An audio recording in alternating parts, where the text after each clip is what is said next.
The Big Silly Crocodile. In the heart of the jungle, where the rivers ran wide and the trees stretched high, there lived a crocodile named Crunch.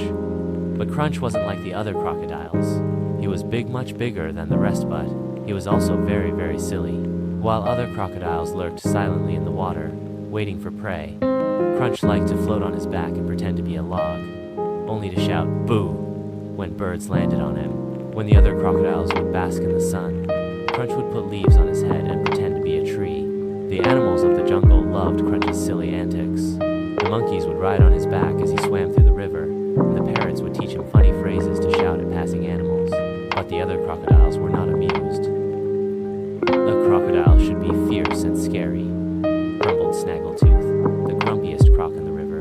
One day, trouble came to the jungle. A group of hunters arrived, looking for crocodiles to capture. The other crocs hid in the water, staying perfectly still. But Crunch had a different idea. He climbed onto the riverbank, put a giant flower on his head, and started dancing like a flamingo. The hunters were so confused. "What kind of crocodile is that?" one of them gasped. "A very silly one," another replied, scratching his head. "I don't think it's worth catching." The hunters left,